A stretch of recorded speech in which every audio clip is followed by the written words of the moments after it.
I'm being targeted by Twitter because I have a big following, because I'm a conservative, because I'm seen as supportive of President Trump.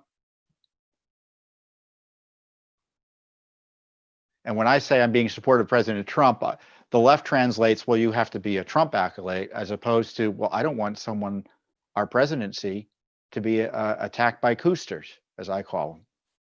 I want the rule of law to prevail.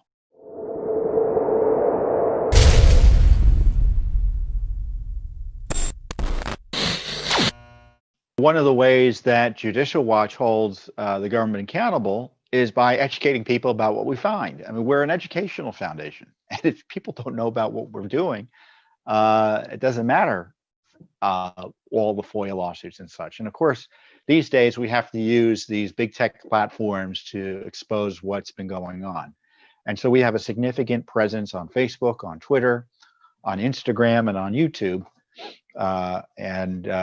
And I'm on those platforms as well. And as you know, we've been skeptical, at least I've been skeptical of all the government shutdown, government ordered shutdowns of our nation in response to the coronavirus threat. And I've just been generally skeptical of mandates related to masks and mandates related to social distancing and closing schools and all of that. So there was this big study that came out that raised questions. It was a Fauci standard study that we're all supposed to think is the only way of figuring out whether something works or not. But anyway, they did the Fauci standard study. It was, some people had masks on, some people didn't have masks on, and you can go look it up. It's been well reported on, and now it's being spun on. It questioned the efficacy of masks in terms of protecting the wearer from coronavirus. So I did a tweet on that, and Twitter, after a day, told me that my account was frozen for 12 hours unless I took the tweet down, and then it would be opened up.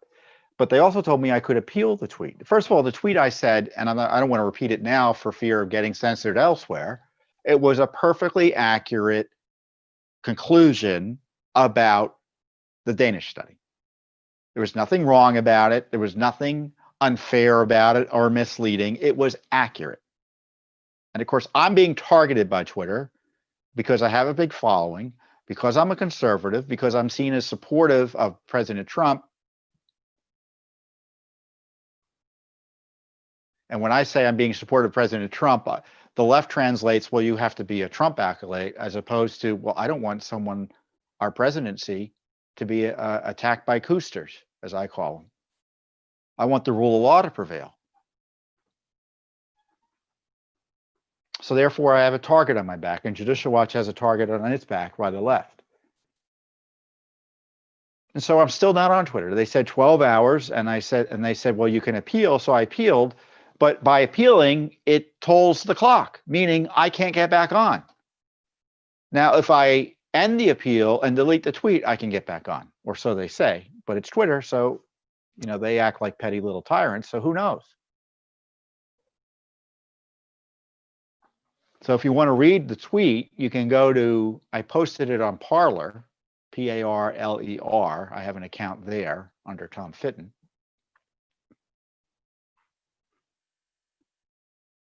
But big tech is a threat to the First Amendment. And I don't need a lecture that private companies don't have to abide by the First Amendment, but they can't engage in fraud.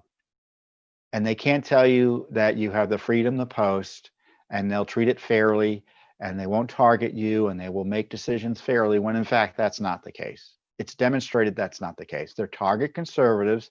And in the case of COVID, they are censoring medical information or critiques of government policies in ways never seen before. So in many ways, they're tools for government agencies. In the case of Twitter, they talk about WHO. So it's not even an agency that's technically accountable to the United States. We don't even give them money anymore. So I guess eventually I'm going to have to delete the tweet. I'm still ticked about it, as you might imagine, because I want to educate people. I'm not going to be bullied off these platforms, nor should you. And this is what I think everyone should do. I mean, first of all, we should acknowledge that Twitter and Facebook are not engaged in good faith moderation of its content. In fact, I was watching the hearing this week. They had a hearing earlier this week where Jack Dorsey, who runs Twitter, and Mark Zuckerberg, who is the owner of Facebook or runs Facebook, was questioned by members of the Senate Judiciary Committee and Senator Richard Blumenthal, I believe. And so the conservatives on the committee were talking about Twitter and Facebook dishonestly censoring conservatives. And the left on the committee said they weren't censoring conservatives enough. In fact, Richard Blumenthal said, will you commit to, and this is the phrase, robust content modification? Robust content modification. If that's not Orwellian, I don't know what is. And of course, both Dorsey and Zuckerberg committed to that. They're preventing, for instance, on Facebook, Judicial Watch from paying for its educational advertisements on that platform. Again, we're in the business of educating people about the things we uncover about the government. Facebook is getting in the way of that for political purposes. They're both labeling falsely as, quote, disputed election issues. I mean, for a while, they were saying official sources have said that Vice President Biden won. No official there's only one official source that can certify the vice president as victor in the presidency. You've got the states that certify that, and then the Electoral College meets, and that's certified, and then ultimately it's blessed by Congress.